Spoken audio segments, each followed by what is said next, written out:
All right, you grasshoppers, it's time to flex some muscle. Muscle Man's here.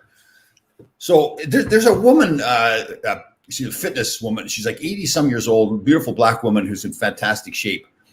You've seen her, right? Like, she made some commitment to her sister or something when her sister was dying that she was going to be in great shape.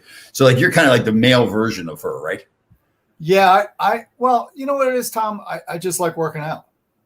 Yeah, you do. I know you do. Pretty much it's no more, no less than that. Because I just enjoy it, you know. Perfect. Well, all right. So everybody doesn't know Mark. This is Mark Puttenvink. Patriot Training Systems is his company. He's trained all over. We didn't know each other from the Rangers, but he had trained the Rangers previously, Navy SEALs, New England Patriots, everything. You know, and obviously we're both into fitness and we believe a lot of the same stuff.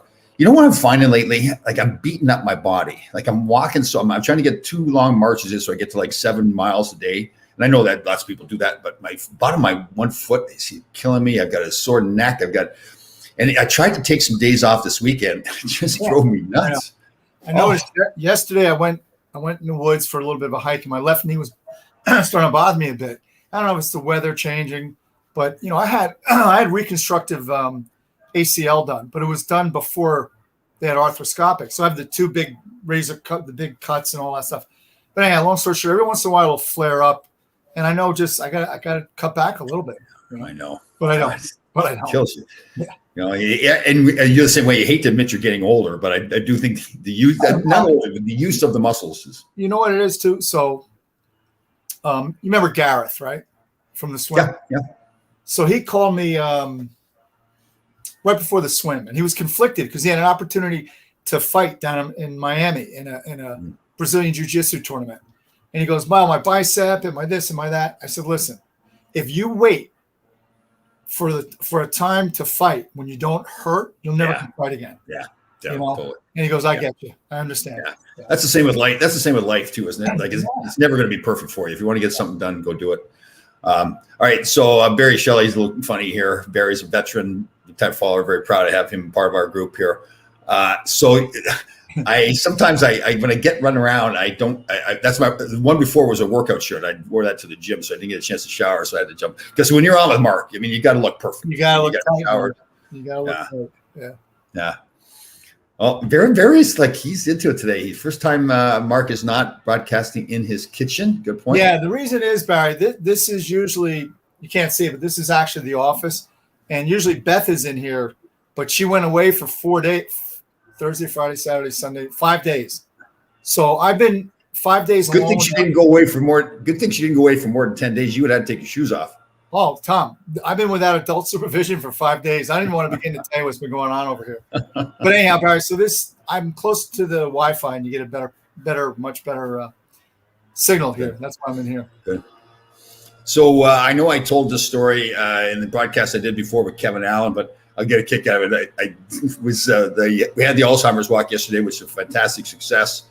I was due to be the voice of God, as I was told, and present, make announcements and everything. And apparently the woman who chose me as voice of God did not understand, she did not do her homework, and knows that I do not follow a script very well. She gave me a script. She said I could ad lib a little bit. So right off the top, I didn't follow the script at all. But it wasn't for that long. It's like 15 or 20 seconds. I announced that my sons were there, who I was, and I was the voice of God, all this stuff. We were having fun. And she walked by, and Esther's a really nice person. There's a lot of stress going on at the event. And she whispers, stick to the script, stick to the script. And so, of course, I had to announce that, Esther was going to stick to the script. But we went on to the script and read everything that needed to be read, and got off the stage, and Esther grabbed the microphone and the script and said, "You are done. That's it. You are not doing it." Yeah. Yeah, it's amazing how you can go from like being hero zero real quick. Oh, totally. Yeah. Who gets benched at a charity auction though? I basically got benched at a charity auction. That's tough. That's a tough one to handle. That's an ego.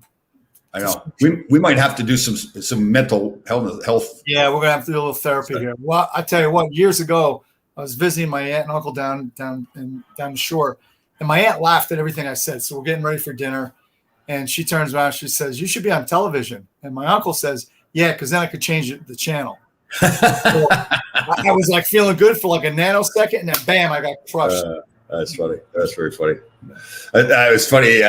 Top funny stories. You were telling a story before, another former player, Matthew Barnaby. You saw him at this game, whatever. Matthew Barnaby was at our Ranger Golf tournament last week, and he was very funny. I think he'd had a couple of adult beverages out there in the golf course, which is fine. And some girl that he was golfing with, a young girl, had made some comment about his calves, and that he basically had to be careful around Thanksgiving because he looked like he had turkey legs. Yeah, that's pretty much my dilemma too. As much as I've squatted and done everything, genetics. He was funny though. He played it up. He's tough dude. He didn't really bother, but he was playing it up pretty good. And she was kind of like, I just made one comment. And he was like, oh, and he's pretending he's doing calf work out there and everything. But you know what I started thinking about after that? I'm the same way with the calves. When you skate with hockey, you're really not using your calves that much, right? That's a pretty good observation because your calf isn't engaged at all. And a lot of hockey players have huge quads and smaller calves. I remember Dale Purinton, came in the room in between periods and he got something to drink. He was one of those guys that would take his shin guards off, cool off. So when you got hockey pants on and your shin guards and socks are down, even if you have big calves, they're going to look really tiny. So he's standing in the middle of the room. He goes, somebody call the sheriff. Somebody stole my calves. What's the other one too? Like you got table legs, right? Table legs. My father told me I should sue my legs for non-support. There you go. How was your weekend? Good. I've been home alone with just the dog. That's right. The dog and I. Her cell phone was a little spotty because she's out in South Dakota. She was running a race. Right. So, it's been – I'm surprised I'm not bleeding or like the house didn't burn down or something. No kidding. Yeah. Supervision. You're left with no supervision whatsoever. Exactly. It's tough. And you got a dog you're taking care of, right? Yeah, Sophie. She's a Portuguese water dog who won't go in the water. What? I've never heard of a Portuguese water dog. Did she speak Portuguese? Fluently. Yeah. I just asked her how's life. She said rough, but so she will not go in the water. We tried everything. Kiddie pool when she was a puppy and didn't want any part of it. So why are they called a Portuguese water dog? Is there a reason? In Portugal, they actually work the docks with the fishermen. They would swim out. They would swim out and bring the nets back because their paws are webbed. If you look closely. So they're a very strong swimmer, really bright animals, very highly trainable. Well, I didn't know that. She flew right past me a long time ago. Is that right? There you go. I like it. All right. So one of the things during the pandemic, people had to find new ways of working out. I did as well. You go into the gym's all closed down. And for me, I know there's different kinds of bands, but we want to talk about band training. I got the bands that go over the door. But there's also, is that what you wanted to talk about today? Those things? Yeah. So, you got the bands and they come in various lengths and tension and thickness. Right. And really, again, the pandemic, because we were all stuck in a house and they're really extremely versatile. I don't know if there's any long-term study on what their efficacy is, but I would say anecdotally, very effective. Yeah. Because it's basically time under resistance, right? Same thing with weights. Yeah. And what's great about it, Tom, you could use one band for different exercise movements, and depending on where you're at with things, you can vary the tension just by shortening or lengthening the fulcrum point of wherever you're grabbing the band. Interesting. And then, so there's the bands that hang over the door. You can do all kinds of exercises. Yeah, those. Right. And there's also, I see, particularly women, but not limited to women. Women do exercises like they'll do a side walk with bands on in the ankle. So is that resistance, right? They're shorter. They go around your ankle. Again, it's for side lunging and things of that nature. Yeah, they really work your adductors and your abductors. So they work both abduction and adduction. Right. Yeah, they're good. And again, you could squat with these things. I'll strap up and I'll even, do a little bit of some boxing with them because you're getting resistance here. And I'm going to hang myself. But anyhow, yeah. So you can really be – I'll go in the woods and, you wrap around a tree. You can do flies, reverse. You do pulls. You can do triceps with them. They're really – pretty much every exercise that you can do with weights, you should find a way to do with bands, right? Deadlifting. Yeah. And again, I probably have a half a dozen or 8 of them, all different tension and width. And again, you can – the beauty of it is you can do a full body workout. And you can just adjust to your own level of strength and condition. Right.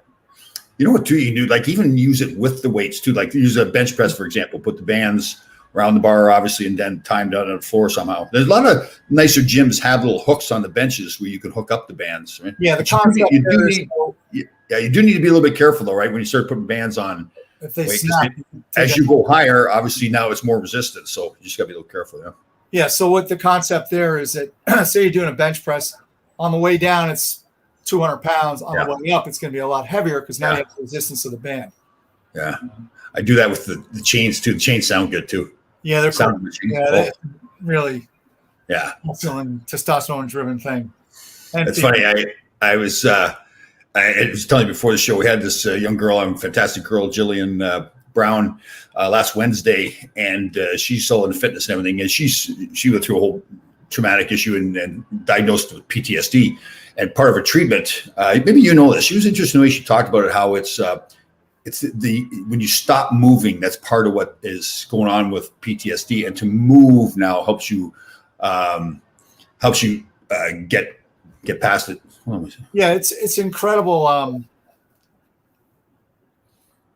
So I just got a little trouble here technically. So I've never seen this before. We're having trouble streaming to Facebook. This may be an issue on Facebook because it's possible the stream was ended or deleted. Facebook, we'll keep trying and let you know. Okay, good.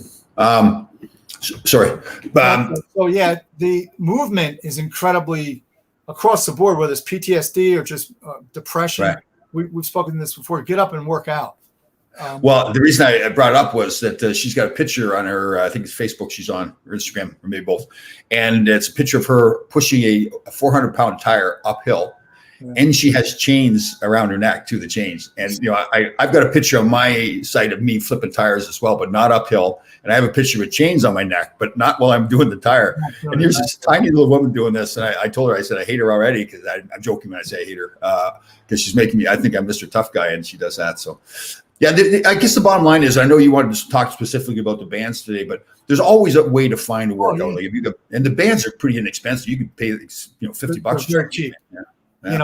And you could use them therapeutically too for, say shoulder issues. You can do inside rotation, external rotation with the bands. I saw one video that I'm going to work with a player today later where, you're stepping over a box like kind of a quick foot drill. Mm-hmm. But now you're holding a bar, so you're holding all my toys here. So you're holding a bar like this, right? And the band is wrapped around it like this, but going back towards the coach. So there's resistance on the band. You got to keep your core really tight as you're moving laterally across that box. It's a really dynamic movement. I really like it a lot. So you can really be, like you said, Tom, really creative with all this stuff, and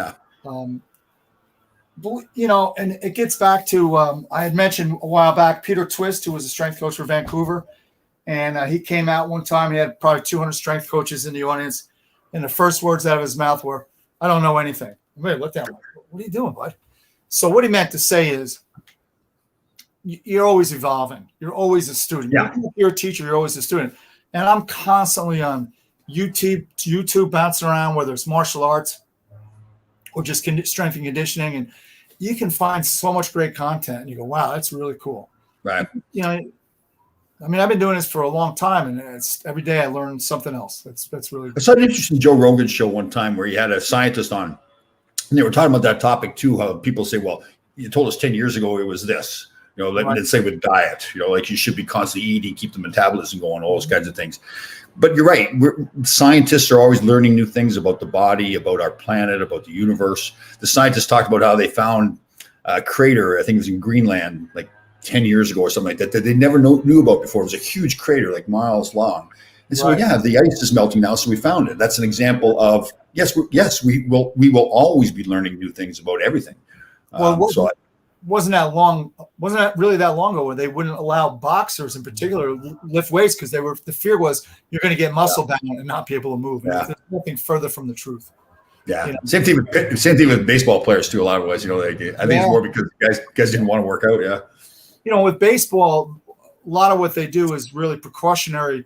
All the small stuff, like I said before, for internal external rotation for the rotator cuff, especially for pitchers, they have a whole separate protocol just to address, those issues with the rotator cuff from throwing. And so, yeah.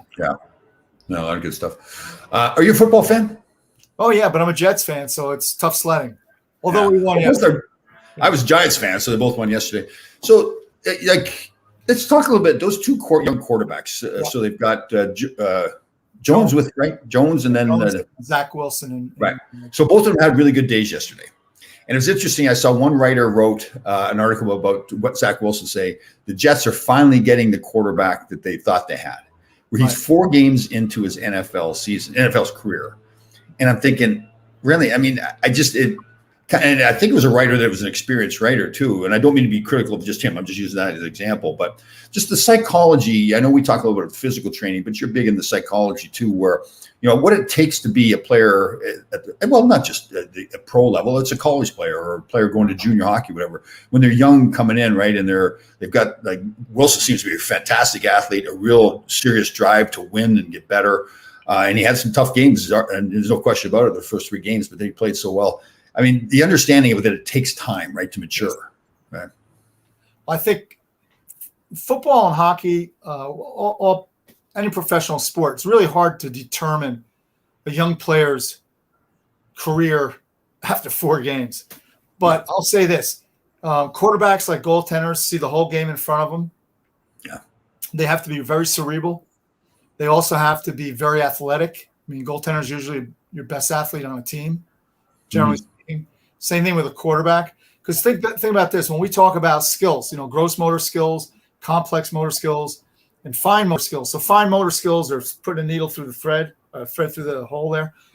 Complex are what a quarterback does. He drops back. He's got to read. He's got to check off first receiver, second receiver, and then he's got to perform physically. That's a complex motor skill. And if you add to it too, that when you're a young player, that just sets the feeling of awe about everything too, right? You finally made it to the National Hockey League. I've joked around many times about my first game in the NHL. I shot the puck in my own net. And I can still remember the feeling. I was just like, I was out of control. Like I was, I would say I know not to shoot my own net. It's just, and then, as you play years, it's amazing looking back now at the career. And as you play a certain number of years, but defensemen, they say it's usually around 5 years before you really get to that real comfort level. You play the game sometimes, the player that you're passing to, his stick looks huge, like this huge target that I'll never miss it, right? At times when you don't have confidence, it looks like it's a little, like you said, a pea, but it's just, it's hard. And I understand with fans because they haven't done it, but it's just to understand that what's going on in a young athlete's mind, especially at a position like quarterback, because if he doesn't play well, it's really difficult for the team to win, right? So the rest of the guys are all looking at him too. So it's nobody's fault. It's just you really can't understand it until you've got through it. Well, New York's the eye of the universe too. I mean, you could hide a little bit if you're playing for, I don't know, pick another city, but it's New York. Tom, there's interesting. I'm thinking there's probably a great book that someone should write about NHL players' very first games. Yeah. Because I remember, do you remember Phil Russell? I don't know if you know Phil. Yeah. I remember. Yeah, good friend of mine. I know Phil for years. He said when he was in Chicago, very first game, he said my skates were melting into the ice because I was moving my feet back and forth so going to national anthem. And then pucks drop, comes in, he goes D to Dale Talon. Talon moves up to a winger, I think John Marks or somebody, puts it in net. Very first shift.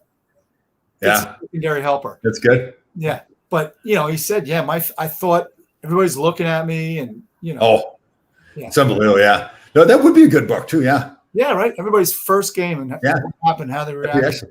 Oh man, I'll never forget the feeling. It's like, there's so many things going on. You think to yourself, I really am in the National Hockey League, because in most cases, almost everybody, you've dreamed about it your whole life. Yeah. And it's just surreal. And for me, it was up in Boston too, that small little Boston Garden. It's just like, oh man, a lot of room to move. Yeah. So Brendan Duffy is our sleep expert, right?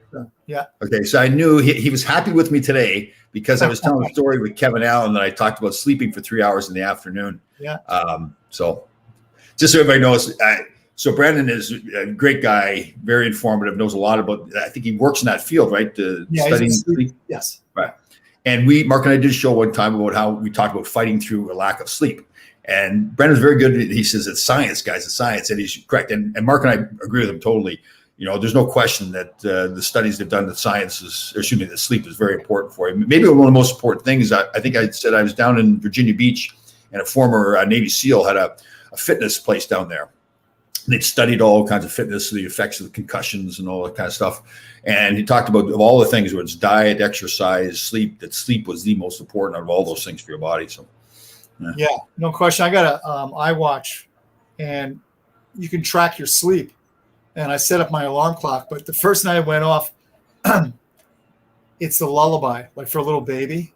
oh. And Beth looks at me and goes, "Do you need to be tucked in? Do you want your binky?" Oh, we've got to get Beth on. The saint. We just call her the saint. But yeah, it's cool because it tracks your sleep. You may have thought you slept for 7 hours or 8 hours, but you really didn't. And watch. So how's it tracking your sleep then? So like if you wake up and you're awake, if you're still laying there? You got to wear the watch to bed. Right. And it's pulsing. I don't know what the technology is, but it tracks. Somehow it knows when you're awake and when you're asleep. Oh, it's pretty cool. Yeah. That is interesting, yeah. Oh, Mr. iWatch. I have an iWatch. Yeah. Well, Such such a big shot. Oh, and you have a Yankees hat on because the Yankees got into the playoffs. Or this is a Yankees hat? I'm a Mets fan. You mean I got the wrong hat? That's terrible. Such a front runner. No, I am a Mets fan. I got the Mets hat up there somewhere, but because I'm wearing a black shirt, so now you gotta have everything monochromatic. When's the Yankees play tomorrow night, right? Up in Boston? I believe so. So yeah. My son Sean's a huge Yankee fan, so he was all jacked up about last night. I didn't even watch it, but so we have a thing every Subway series. You know, I got the Mets, he's got the Yankees, and we bet 100 push-ups per game. So if the Yankees, and he goes, "You're going to get a big chest." I go, that's funny. That's good. I like that you bet push-ups. That's a good idea. I like that. Yeah. Oh yeah. Well, I mean, when you play 3-bar, right? If I get all 3 on the first round, everybody's got to do 100 push-ups. What's 3-bar? What is that? How you go right post, left post, crossbar. Oh, okay. But if you get it, if you shoot and you miss, you're done. The next guy goes. But if you get all 3 first time you're up, everybody else playing's got to give you 100 push-ups. That's such a bad shot. I could never do that. It was terrible. It is funny, because if you're playing, I played in the NHL for 11 years, and I think people think that you're just going to have all this skill. Well, in fact, I got invited one time to play in a men's league tournament, the St. Patrick's Day tournament in Stamford, Connecticut. Hey, Tom, you can run the power play for us and everything. I go, guys, go back and watch the tape. I know this is a men's league, but that's just not happening. I was on the power play one time. Well, maybe more than once, but I was on the power play a couple times, not very often. My first goal that I scored, Freddie Shero had me in front of the net on the power play. Barry Beck and Phil Zito assisted on my goal. I think Barry Beck passed it to Phil passed it to Barry Beck. Barry shot from the point. I put in the rebound. So there you go. Go to the net. Well, the only problem with playing three bar is that you get really good at hitting the post. I mean, that's the thing. It really is. Yeah. That's true. Yeah, you're training yourself to hit the post, not shooting the net. Yeah. Well, I saw a kid on the Devils. What's his name? Boy, he's a young guy. I don't know if he's going to make the team this year. Mercer or Holtz? Somebody else mentioned his name before too. Yeah. Oh man, he's got really nice hands. Oh, I mean, really nice hands. Do you think so? I go by the theory, and I should be careful. I'm generalizing a little bit that you're not born with nice hands. You're not born a great skater. You can really teach yourself those skills, can't you? Yeah. Absolutely. There's no question. And you know this because you played at the highest level on the planet. I always found that the most prolific players were always the hardest workers. Yeah. Mike Richter used to come up to me every morning and say, "Mark, what do you have for me today?" Because we did a lot of off ice before we hit this. And it was a passion too. Like it wasn't like a chore to them. They wanted. Nobody had to talk them into it. Wayne Gretzky's the same way, man. He'd go out with the guys the night before, have a few beers and everything. He'd show up to practice and he would be loving it. He'd be skating his rear end off and having fun and laughing. Larry Robinson was the same way. But were you with Larry in New Jersey at all when he was there? Were you around him? Because it was a lockout year, so he came up with Jacques Lemaire and Jacques Vaughn. And I got to know Larry up there, yeah. So I totally admired Larry, and he came to play in L.A. my last year I was playing with him, and just it was a thrill. Like his attitude towards life and hockey was he just had a blast, but he worked so hard at it. He'd make mistakes. He knew he'd make mistakes, and he didn't bother him. Like he was famous. Like I could never do this, especially with a coach like Herb. He would come around the back of the net in his own zone and try to pass it up the middle of the ice. Yeah. And that's a no-no in the National Hockey League because it gets picked off. They go in to score. But he was Larry Robinson, and he'd do it. He'd get picked off, and they'd score, but he wouldn't stop doing it. That was kind of like his thing. And and I've always admired that with guys. Gretzky was the same way. If he made a mistake, he'd just get right back up, and it's almost like he intentionally went back out and did the same thing again, just to show, I can do it. Show himself probably more than anything. So I think I'm sure you're in life. That's the same thing too. You are going to make mistakes. You can't stop doing the thing that you're trying to do just because you made a mistake. So the old adage is not how many times you get knocked down, it's how many times you get back up. Yeah, totally. Larry came up because it was the lockout, so there was no hockey. So Lou sent everybody up to Albany. So I'm in the locker room. It's Jacques Lemaire, Jacques Caron, who was the goaltending coach, and then Larry Robinson. I'm putting my skates on, and I'm frozen because I'm in the locker room with Jacques Lemaire and Larry Robinson. Yeah, I know. And it's funny because Barnaby's name came up because he was in Rochester. Oh. And I guess the Rats were playing Rochester in a game or two, and they're like, what are we going to do about that kid Barnaby? So Larry just doesn't say a word, just goes.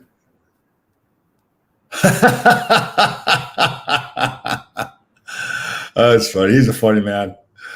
I got so what's that? He's really into the horses at that time. I mean, it's a long time ago, but he had a down in Florida. Had a horse stable down there. Yeah. Two funny stories with him. So when I got done playing, I got right in the agent business. He was still, I think he was coaching with, was he with LA? I can't remember. He was coaching, and we saw each other outside of rink. It was a playoff game because I remember it was a nice day outside. And I was walking in, and he was walking in. We started laughing, joking around with each other. And I just negotiated a contract. I think it was for Brian Berard. He got a huge rookie signing bonus. And he looked at me and goes, "Who would have thought you would have been a good agent?" Like, when it came from Larry, it was a dig kind of, but it was a funny, knowing it was him, it was like, he's giving you a compliment, but it's just his way of doing it. And then there's the other time, and I know I've told the story, so I won't go too far in it, but we're in Montreal playing a game. I must have been an assistant captain. He was captain or assistant captain. You know how it is. Something happens on the ice. The two assistants come to the referee. So we're right at center ice at Montreal Forum. And again, that's one of those moments where I idolized Larry Robinson. And it's the Montreal Forum. The banners are up there. They've got the red, white, and blue uniforms. And Larry's standing to my left. And I wish I could remember the referee's name, who it was, but we're talking. We're asking a couple questions. And then I hear this, I'm trying not to look at Larry because I'm just in awe of him. And I hear this chirping, and I'm thinking to myself, well, there's only the referee in front of me. He's not chirping. The only other person that's there is Larry Robinson. Is Larry Robinson chirping? Like, he's saying things to me. And I'm looking at the referee, and he's got this shit-eating grin on his face, and Larry's, I turn around, look at Larry. He says, "What do you want, old man?" And I have to stop and think for a second. Larry Robinson's calling me old man. So he's probably like 10 years older than me. I said, "Oh, man, you're calling me old man?" And he starts dying laughing, just skates away. And it was the funniest. It was one of those moments where it's like, holy smokes, that was unbelievable. That was one of those moments that you just never forget. And the whole scene, right, the Montreal Forum, and he was like that all the time. And you got to, I'll never forget too. Ray Ruslanen beat him wide one time in the Montreal Forum, just because Ray could skate, 1,000 miles. Beat a lot of guys wide. Yeah. And and this is after all the things Larry Robinson had done, all the things that winning the Stanley Cups, fighting the Philadelphia Flyers almost single-handedly and all that stuff. And the crowd started booing him. And I remember thinking to myself, what? You're booing Larry Robinson? But that's how tough the crowd was. Man, roots of land, man. That guy could rip it. Oh, the one-timers. Pretty much every player now in the National Hockey League can do a one-timer. So for people who don't know, it's when somebody passes you the puck, you don't stop it, you shoot it right off the fly. And but back then we didn't all do it. Like, I could do it, but Ray Ruslanen, it was like smooth. Like, he could pick the corner. Like, that's the thing. It's one thing to just shoot it, but it's also to be able to get it where you want it to go. We told the story many times, but so his first year was Herb Brooks' first year, and we went over to Finland for training camp. Viramäki is this place we train. You probably have known about. And we're on the ice, and Herb had this drill where you move the nets up a little bit. It's a conditioning drill, and then you have to get around the ice 3 times in 45 seconds. Mm-hmm. And I swear to God, the first time we did it, Ray Ruslanen lapped us, and we're only going around the ice 3 times. And we're like, what is this? Like, he was unbelievable. Now, we learned, like, he was smooth going around the corners. We were cutting the corners, real quick. So we learned how to do it better. But still, the fact that he was it was smooth skater too. And what a great guy. Like, for the first 2 months, he didn't talk at all. Like, I thought we didn't understand English. Then we went to the bar and had a couple of drinks, and all of a sudden he's talking English. He was good. How small is he? He's a little guy, right? He was about 100 pounds. Small guy. But I'll tell you, he played hard, and even in the tough spots, like going into Philadelphia, they'd go after him, and he kept competing. He wouldn't back away. That's when we had him and Mark Pavlich on the team, and they're both like that. In fact, they probably more Mark than Rayo, but Mark would go after the big guys. If they did something to him, he wasn't backing down. Yeah. That's what it takes. Yeah. Yeah, definitely. Definitely. All right. So we learned today, then we didn't cover it too long, but it's pretty simple. Like, don't ever, and this is just life in general, don't ever look and say, well, I can't get this done. And Mark and I talked today about using bands or other things. If you can't get to the gym or just don't want to go to the gym anymore, there's always a way. You can do this fantastic videos. You can contact Mark. He'll help you with it. You can go to there's videos on YouTube to see different things to do. But bands are, and again, I used them for months there when the pandemic first started, and I'm working from home, and it was great. It's good. Yeah, cinder blocks work. Yeah. Make sure wear some gloves because a little rough in the hands, but you could do cleans with those, presses with them. You could do presses with a cinder block. My son and his wife bought a new house in Rye, and they went through a lot of stuff themselves. So they've got a fire pit, one of those round ones, the smokeless ones, and they wanted to build like a gravel pit around it. Right. So they've got a big truckload of gravel, and him and I put the edges together, and that was a good workout. Like that's another thing. Like if there's things to do around the house, go do them. Like getting a wheelbarrow full, going back and forth like 30 times. Yeah. I mean, as a farm boy, Yeah. Like you see guys like Gordie Howe and Bobby Hull just from working the farms in the south. Their traps are touching their ears. Yeah. I mean, it's incredible. You've probably seen it. There's a fantastic picture of Bobby Hull. He's got a pitchfork with a bale of hay on it. Yes. Yeah. He is ripped. Yeah. I'm telling you. And you're probably right. They didn't lift weights back there. That's. You ever see the picture of Gordie Howe deep sea fishing? I know. I haven't seen that one. I'll find it on my phone somewhere. I'll send it to you. He's got his shirt off. He's sitting, how you got the rig. Oh, yes. Oh, my God. And you look at that, you go, now I know why he was the most feared man in hockey. Because he would just destroy. The best story I heard was he's in the WHA and Marty got into a fight. Marty wasn't really his son, Marty. Yeah. So Gordie stood by and he watched it, and Marty and this guy are fighting. And then I guess the other guy got a little bit better of him and got Marty down to the ice. Gordie skates over, takes his two fingers, hooks the guy by the nose, goes, "That's enough." Oh, is that right, eh? Yeah. And he's the nicest man. So when I was in LA, Wayne Gretzky was trying to pass Gordie for points. So we were on a road trip, and Wayne had like 2 or 3 games where he didn't get any points. So he didn't. So Gordie traveled around with us. So we got to hang around with Gordie and listen to tell stories. And he's just one of those guys that's just a real gentleman, this soft-spoken guy. He was a killer on the ice, but what a sweetheart of a man. And then that was actually when we were in Edmonton, and Wayne passed the puck to me. I passed to Bernie Nichols. And Bernie scored, and so that was the point that tied the game. So to go through that whole period of time where he's hanging around is just, and Wayne, and they're great friends, and Wayne's trying to pass him the points, and then to be part of that, that whole process. That's awesome. Well, it was funny because it was a 4-on-4. And I'll never forget because everybody we're in Edmonton too. Wayne had just played in Edmonton for all those years and done so well. And it's a 4-on-4. So there was Bernie Nichols, Wayne Gretzky, and Steve Duchesne, all 3 good offensive players on. Then me, who I was not a good offensive player. And we've got Edmonton pinned in. They've got Mark Messier, Gary Curry, Paul Coffey, and I think Charlie Huddy was kind of playing my role, the defensive defenseman. And everybody knew that you had to watch Wayne. So Wayne had the puck on the sideboards, and like 2 of the Edmonton Oilers went and covered him. Somebody stayed on Steve Duchesne, and somebody was on Bernie. So I'm standing in the slot all by myself. Nobody around. Like for yards, there's nobody. And of course, Wayne, as he does, he finds the open man. He got it to me. Now I go into panic mode. Like it wasn't like, because I've been that before, but I know the situation, right? This is going to, if I score, this is going to tie, this will go down in history. Tom Laidlaw helped Wayne Gretzky down. So I'm panicking, and I think Bill Radford is net, and I look up, and I couldn't see anything. I was probably so panicked that I couldn't see anything anyways. And Bernie was getting tied up by Charlie Huddy over the side, but I said, screw it, I'm passing to Bernie. And somehow he got his stick on the puck and scored. So when you watch the video of it, it looks like this brilliant play. Wayne and Laidlaw makes a nice pass.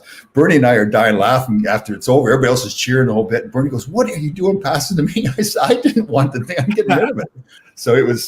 That's a much better story than the story John McClain told me when it was Gretzky's last game ever. Oh, yeah.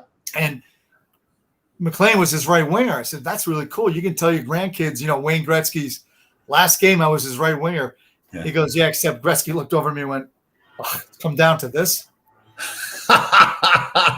Did he seriously do that? No, but that's John McClain's. Oh, that's funny. I can see Wayne doing that, but in a funny way.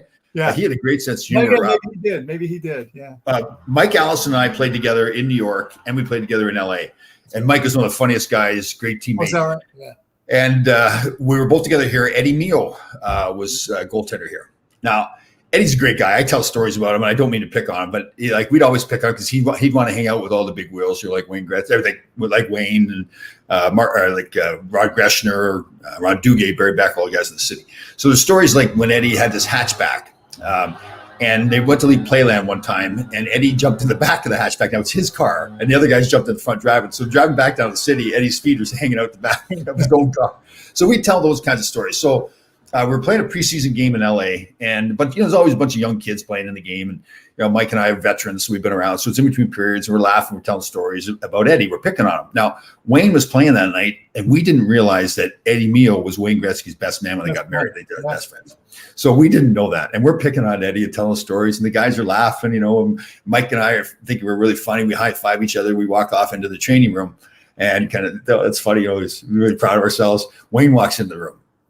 And he goes, just so you guys know, Eddie Mio's my best friend and my best man. And he said it stone-faced. And Mike and I both just stopped and we were both thinking the same thing. We're getting traded now. We're out of here. And Wayne was great. He waited for 15 seconds, didn't say a word. Then he just started dying laughing. He was funny. He's like, don't worry about it. I know who Eddie is. And he was laughing. Oh, Jesus. But he was good. Wayne was really good. He did that to a reporter one time in Chicago. We just flown into Chicago. We're having a practice, and this guy, you could tell, he must have told all his buddies he's going to interview Wayne Gretzky. It was a big moment in his career. His hair's all done nice, his suit and the whole bit. They're setting up, and the guy's, he goes over to Wayne. He says, Wayne, can we get started on this? And Wayne goes, what are you talking about? I'm not doing an interview. Really looked at him like total disdain, like get away from me kind of thing, And we all look too and think that's just not Wayne at all. He never acts like that. And we're looking up and we're thinking, he's joking. He doesn't do that. And he made the kid wait for 15 or 20 seconds too. You can just tell the kid was sweating bullets. And then Wayne was great after too, because he put his arm around me. Come on, let's get this thing done. And we were dying laughing. So he's good that way. Good guy. Very good. All right. Well, we had fun today. We didn't talk a whole lot of trade, but again, I think that's a real valuable lesson though, that with those bands, and they're inexpensive, and there's lots of ways that, again, contact Mark if you want. Patriot Training Systems is his business, and he can help you with that. But the bands, if you're not afraid to go back to the gym or don't want to, or listen, if you just want to stay home and work out, you can get your workouts done anyways. Yeah. All right, bud. Good to see you. Good.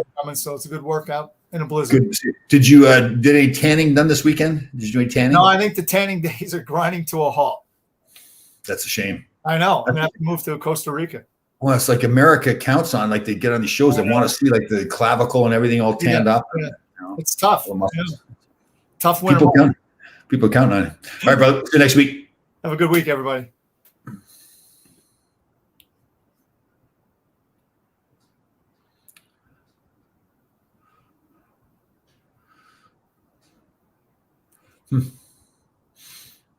Did that go through the face? Or you don't know? I still had this. An error occurred when try again in broadcast. Something going wrong with it today. I get that message. It doesn't want to add the broadcast now. All right, I'm going to have to shut her down the other way. All right, man. All right, brother. Talk to you later.